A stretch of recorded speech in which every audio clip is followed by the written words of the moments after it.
Hello friends, मैं हूं doctor Malvika Rathore और हमारे channel homeopathic care and cure में आपका स्वागत है।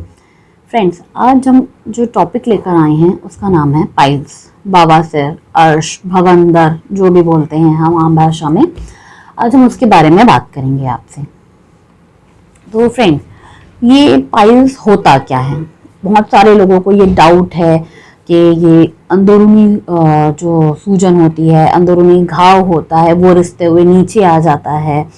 तो इन सब मिथ को तोड़ते हुए आज मैं इसकी असलियत और इनकी पूरी जानकारी आपको देना चाहूँगी।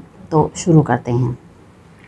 रेक्टम में बहुत ज़्यादा स्वेलिंग आ जाने के कारण, जो हमारे गुदा द्वार होती है उसमें बहुत ज़्यादा स्वेलिंग आ जाने के कारण पेशेंट को जो पेन और डिस्कम्फर्ट होता है उसे हम बेसिकली पाइल्स बोलते हैं। अब ये तो हो गया थ्योरेटिकली जो नॉलेज है। अब हम आपको एग्जाम्पल देकर पाइल्स को इजी तरीके से समझाने की कोशिश करेंगे। देखिए, नॉर्मली पाइल्स होता क्या है, मसल्स जो हमारी गुदा द्वार की नसें हैं उसका फूल जाना। नसों का फूल जाना शरीर के किसी भी हिस्से में होता है। सूजन आने की जो प्रक्रिया होती है वो हमारे शरीर के हर हिस्से में हो सकती है। एग्जाम्पल, हमने किसी दिन नॉर्मल अपनी दिनचर्या से ज़्यादा काम करवा लिया अपने हाथ से। सपोज़ किसी दिन घर में पानी की प्रॉब्लम थी, बाल्टी उठाकर लेकर आए, पानी भरवाया घर में, जिसके कारण हैवी वर्कलोड हो गया तो हमारे हाथों में स्वेलिंग आ जाती है। नॉर्मल दिनचर्या में आप जितना वॉकिंग करते हैं उससे ज़्यादा किसी दिन वॉकिंग करना आपको पड़ गया तो आपके पैरों में सूजन आ जाती है। तो ये जो सूजन आने की प्रक्रिया है ना, हमारे शरीर के किसी भी हिस्से में हो सकती है, तो हम उसे नॉर्मल स्वेलिंग कहते हैं। लेकिन वो प्रक्रिया अगर हमारे रेक्टम में होती है तो उसका जो मेडिकल टर्म होता है वो उसे हम पाइल्स कहते हैं। अब आप सोच रहे होंगे, अरे ये रेक्टम को हमने कब हैवी वर्कलोड करवा दिया भाई, और रेक्टम से कैसे कोई हैवी वर्कलोड ले सकता है? होता है।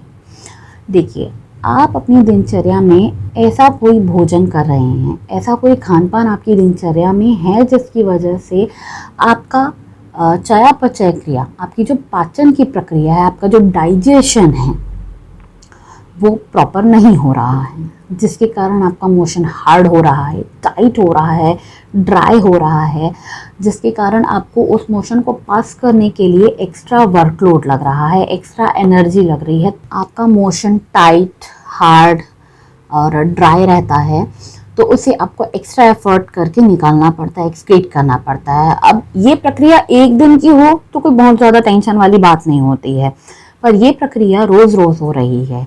एक दिन मोशन आपने टाइट किया, निकल गया, थोड़ा पेन हुआ रेक्टम में, ओके। सेकेंड डे वो मोशन वैसा ही टाइट, हार्ड और ड्राई रहा तो वो रेक्टम वाले एरिया से निकलते समय उसको थोड़ा सा चोट पहुंचाते हुए निकलेगा। अब नेक्स्ट डे क्या होगा, कोई भी चोट होती है उसका जो नेचुरल प्रोसीजर होता है कि चोट के ऊपर स्वेलिंग आती है। सेम थर्ड डे मोशन अगर ड्राई टाइट रहा तो फिर आपकी रेक्टम को सेम वो चोट पहुंचाते हुए निकला है जहां से पहले दिन, आज उसमें स्वेलिंग आ जाएगी। ये प्रक्रिया रोज रोज होती रहेगी तो वो स्वेलिंग जो है एक टाइम के बाद क्या होती है, अपने रेक्टम को की जगह को छोड़कर, जो स्वेलिंग है अपनी रेक्टम की जगह को छोड़कर नीचे खसकने लगती है। Continuously swelling swelling swelling swelling. तो वो जो रेक्टम वाला जो एरिया होता है ना, लाइक अपना जो ये रेक्टम वाला एरिया है, मैं आपको एक्सप्लेन करूंगी। ये इस वाले एरिया में हुई स्वेलिंग, फिर नीचे वाले में, फिर नीचे वाले में, फिर नीचे वाले में, तो लास्ट अपना जो ये ओपन ओरिफिस होता है वो स्वेलिंग यहाँ तक पहुंच जाती है और यहाँ अंगूर के गुच्छे नुमा जो है वो स्ट्रक्चर फॉर्म हो जाता है और वो जो है बहुत पेनफुल और डिस्कम्फर्ट वाला होता है। पेशेंट उस कंडीशन को बर्दाश्त नहीं कर पाता, तो बेटर है कि हम उस कंडीशन तक आए ही ना। और अगर आप पाइल्स की कंडीशन तक आ चुके हैं तो आपके लिए ये सबसे ज़्यादा ज़रूरी है कि आप जो अभी डाइट ले रहे हैं उसे तुरंत और तुरंत चेंज करें, तभी आपको कोई भी ट्रीटमेंट सूट करेगा, अदरवाइज नहीं करेगा। आप चाहे एलोपैथी, आयुर्वेदिक, होम्योपैथी, यूनानी या फिर नेचुरोपैथी कुछ भी ले लीजिए बॉस, आपको तब तक वो ट्रीटमेंट फायदा नहीं पहुंचाएगा जब तक आप अपना डाइट चेंज नहीं करते, क्योंकि आप इधर से रोज अपने रेक्टम को चोट पहुंचा रहे हो, उधर से ट्रीटमेंट ले रहे हो। डॉक्टर इधर परेशान है कि मेरा पेशेंट ठीक क्यों नहीं हो रहा है, लेकिन आपने तो अपनी डाइट चेंज की ही नहीं है। How is it possible to treat? तो अब मैं कुछ चीजें आपको बताने जा रही हूँ जिसे बिल्कुल गांठ बांध कर रखना है, जो आपके पाइल्स को ठीक करने में आपको बहुत हेल्प करेगी।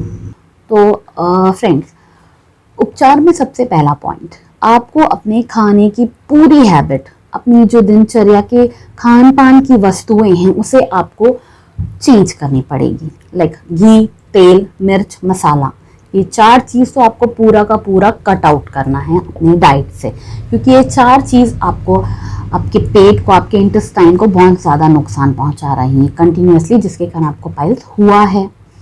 जब तक आप ये 4 चीज़ें अपने खान पान से नहीं हटाएंगे, आपका पाइल्स ठीक नहीं होगा। दूसरा, आपको जितना हो सके आपके खाने को लाइट बनाना है। लाइक दलिया, दही चावल, खिचड़ी, उपमा, जो इजीली कुक हो जाता है, इजीली आपको खाते बन जाता है और इजीली डाइजेस्ट हो जाता है। याद रखिए, जब तक आप अपने पेट को आराम करने नहीं देंगे, आपका रेक्टम ठीक नहीं होगा। तो हम ये खान पान इसलिए बदलते हैं ताकि हमारा इंटेस्टाइन जो है वो कुछ दिनों के लिए आराम कर सके। तो ये कुछ दिन का जो डाइट है आपको कम से कम 7 दिन फॉलो करना है। कोई भी पाइल्स ठीक होने के लिए कम से कम 7 दिन का टाइम लेता है, लेकिन उस शर्त पे, जिस शर्त पे आप अपनी डाइट ठीक कर रहे हैं। जितना हो सके अपने खाने में फाइब्रस फ्रूट्स ऐड करें, फाइबर ऐड करें। इसके लिए सबसे पहले, अगर आपको फ्रूट्स अवेलेबल नहीं है आपके एरिया में, तो आप क्या कर सकते हैं, ईसबगोल। अभी जैसे कि गर्मी का सीजन है तो छाछ आप ले सकते हैं, छाछ में ईसबगोल मिला के, या फिर आपको ठंडा या शरबत लेते हैं तो उसमें ईसबगोल मिलाकर आप पीजिए। ये क्या होता है, फाइब्रस जो होता है हमारे इंटेस्टाइन का जो पेरिस्टाल्टिक मूवमेंट होता है, जो खाना पचाने के लिए हमारी जो इंटेस्टाइन होती है वो बिल्कुल इस तरीके से काम करती है। खाना पच रहा है, उसके बाद फिर मोशन जब हमारे रेक्टम की ओर जाता है तो ये इंटेस्टाइन इस तरीके से उसको प्रेस करते हुए रेक्टम तक पहुंचाती है। तो हमारा पेरिस्टाल्टिक मूवमेंट जो होता है, हमारे इंटेस्टाइन का जो ये वाला मोशन होता है, इसको हम पेरिस्टाल्टिक मूवमेंट बोलते हैं, ये बंद हो जाता है कॉन्स्टिपेशन में, जिसके कारण हमको रेक्टम अपीयर होता है। तो ये जो फाइबर होता है ना, ये हमारे पेरिस्टाल्टिक मूवमेंट को बढ़ाता है, जिसके कारण मोशन इजीली एक्सक्रीट करने में हेल्प होती है। ठीक, तो आपको जितना हो सके अपने खाने में फाइबर ऐड करना है। लाइक ऑरेंजेस, एप्पल, पाइनएप्पल, अभी के सीजन में बहुत अच्छा है वाटरमेलन, खरबूजा, मस्कमेलन, ये जो होता है ये अभी गर्मी के सीजन में बहुत अच्छे वाटरी फाइबरस फ्रूट अवेलेबल होते हैं मार्केट में। तो वो आप बाउल भर भर के खाइए, जितना हो सके खाइए, कोई इश्यू नहीं है, वो बहुत अच्छा है आपकी बॉडी के लिए। लेकिन हाँ, उसमें मिर्च मसाला नहीं डालना है। कॉमन सॉल्ट डालिए या तो फिर ब्लैक सॉल्ट डालिए आप उसमें। आपको मिर्च मसाला बिल्कुल हाय तौबा कर लीजिए मिर्च मसाला से। अब नेक्स्ट पॉइंट, आपको जितना हो सके आपके खाने में लिक्विड ऐड करना है। शरबत, छाछ, शिकंजी, नींबू पानी, कम से कम दिन में आपको 10 से 12 ग्लास पानी पीना है।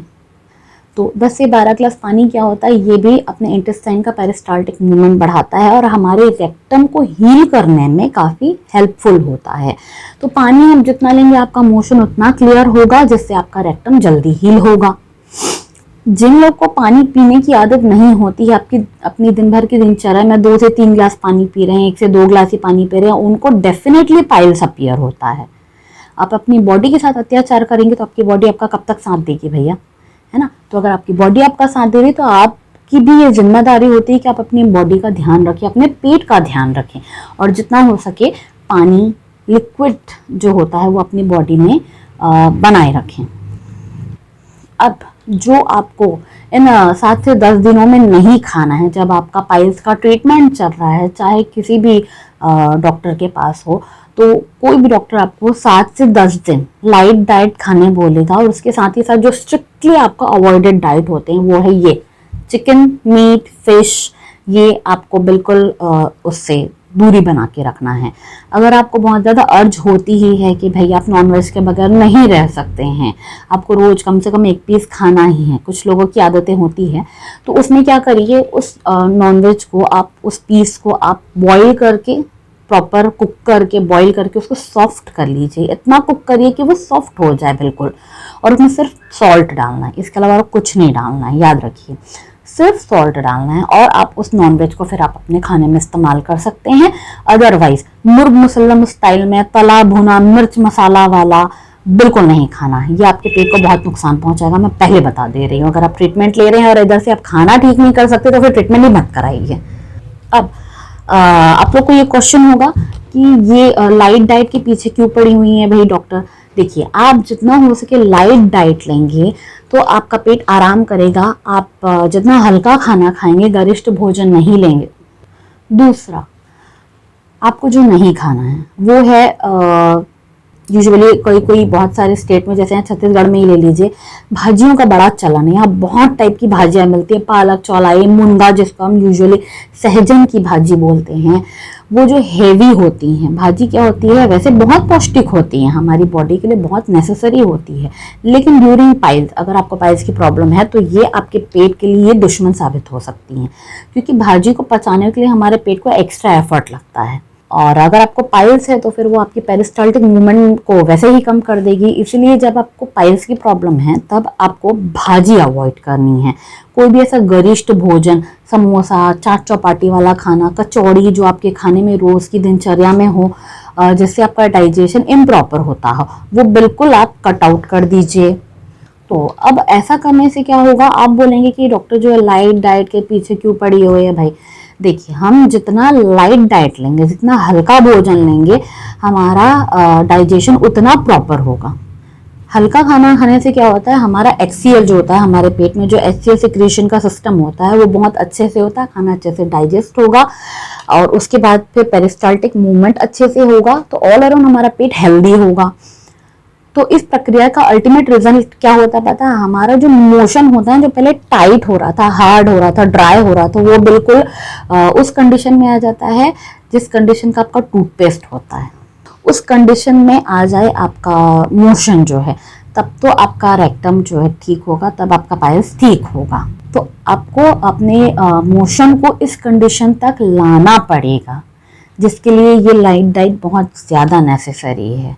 इसीलिए मैं आपको इतना समझा रही हूँ कि आपको अपना डाइट सुधारना पड़ेगा, तब आप इधर डाइट सुधारेंगे, तब जाके इधर आपका मोशन जो है वो क्लियर होगा।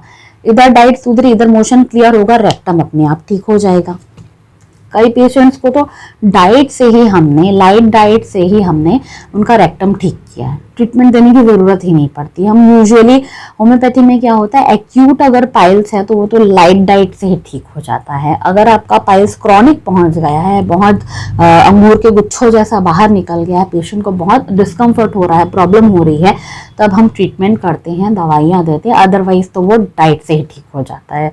पाइल्स को लोगों ने जितना हवा बना के रखा हुआ है कि भाई इसका ऑपरेशन करना पड़ेगा। यूजुअली हम कभी कोई ऐसे डॉक्टर के पास जाते हैं कि भाई आपका तो पाइल्स बाहर आ गया है, आपको तो रेक्टम का ऑपरेट कराना पड़ेगा, वरना आपका हीमोग्लोबिन कम हो जाएगा, फलान ढिकान। भाई आप पहले होम्योपैथ के पास आइए, उन पर विश्वास कीजिए, अपना प्रॉपर ट्रीटमेंट कराइए। इन केस खुदा ना खास्ता अगर आपका ट्रीटमेंट नहीं होता है सक्सेसफुल, तब आपके पास सेकंड ऑप्शन तो ऑपरेशन है ही ना, सर्जरी तो है ही। पर फर्स्टली आप अपने पाइल्स का होम्योपैथी ट्रीटमेंट कराइए। अगर आपको होम्योपैथी ट्रीटमेंट से आपकी पाइल्स में आराम नहीं मिलता है तो मुझे बिल्कुल मेल करके बताइए, लेकिन मैं इस चीज़ की गारंटी दे रही कि होम्योपैथी में पाइल्स का बहुत अच्छा ट्रीटमेंट होता है, लेकिन साथ में डाइट आपको सुधारना पड़ेगा। तो बस इधर आप डाइट ठीक करते हो, उधर से हम अपना ट्रीटमेंट स्टार्ट करते हैं। लाइक घर की दीवारें पुरानी होकर उखड़ जाती हैं, हम इधर से मरम्मत करते हैं ना, तो वो बिल्कुल वैसा काम करती हैं। आपकी डाइट और हमारा ट्रीटमेंट, ये दोनों मिलकर आपके रेक्टम को, आपके पुराने से पुराने पाइल्स को भी ठीक करने की हिम्मत रखती हैं। लेकिन उससे पहले हिम्मत आपको दिखानी होगी, ठीक है।